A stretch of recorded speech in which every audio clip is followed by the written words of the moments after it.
इस परिस्थिति में रखे हैं उसमें संतुष्ट हो जाओ। अपनी ऐसी वृत्ति बनाओ कि भगवान से भी मांगने की इच्छा ना हो। यदि आप ठीक से भजन करते हो तो आपको कोई आकांक्षा करने की जरूरत नहीं। आगे से आगे वो जहां पहुंचाना जो करना है अपने आप करेंगे। एक जो निश्चिंतता, निर्भयता, एक ठसक, हर समय नवीन उत्साह, वो भगवान ने जैसी परिस्थिति चयन की थी उसी में राजी होने से हो गया।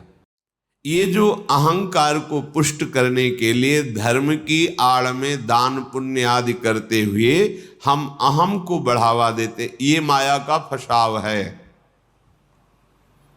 अपनी वस्तु मानकर दान करने से ठीक है, कई गुना वो मिल जाएगी आपको, पर जितनी आपके पास है उतना आपको वो दुख दे रही है, भगवत विस्मरण करा रही है, अहंकार बढ़ा रही है, तो उससे 10 गुना और बढ़ जाएगा तो अशांति तो और बढ़ जाएगी। तुम्हें लगता है वैभव बढ़ने से शांति होती है? नहीं, ज्ञान बढ़ने से शांति होती है।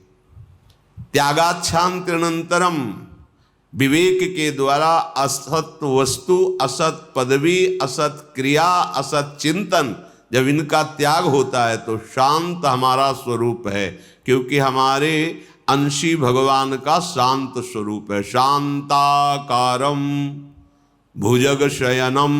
देखो, कोई सांप पे लेट के भी शांत रह सकता है, और ये तो भगवान शेष जी और उनकी गोद में लेटे हुए हमारे प्रभु कैसे शांताकारम। तो हमारा स्वरूप क्या है? शांत है। शंकर सहज स्वरूप सम्हारा, लाग समाधि अखंड अपारा। अखंड अपार समाधि, परम शांति।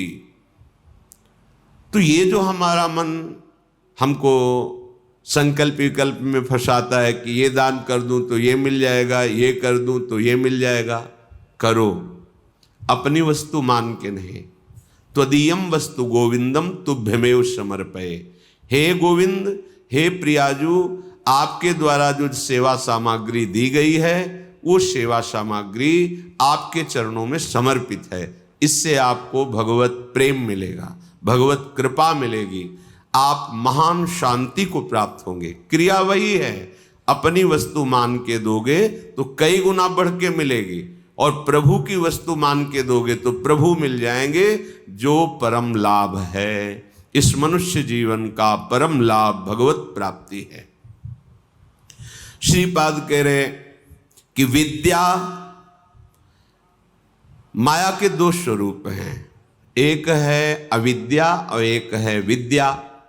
दोनों माया ही हैं, पर विद्या में भगवान की प्राप्ति का मार्ग प्रकाशित होता है, और अविद्या भगवान से विमुख करके नाना प्रकार के भोगों में फंसाती है। दोनों माया ही। पर जो विद्या पढ़ करके उसे अभिमान से युक्त कर लिया जाता है, वो फंसाने वाली ही बन जाती है, क्योंकि वो भी माया ही है। मैं शास्त्रों का ज्ञाता हूँ, मुझे बहुत आता है, मुझे सब ज्ञान है, मैं विद्वान हूँ, ये ठीक नहीं।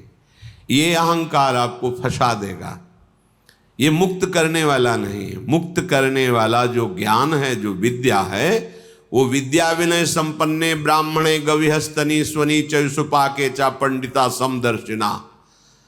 तुम्हारी विद्या के प्रभाव से अविद्या नष्ट हो जाए और समदर्शी दृष्टि प्राप्त हो जाए, सब में एक ही परम तत्व विराजमान है, ऐसा अनुभव हो जाए, ये विद्या का लाभ हुआ। पर हम विद्वान होकर विद्याभिमान करके अगर अपने को और बांध रहे हैं तो विद्या नहीं है, वो अविद्या ही है।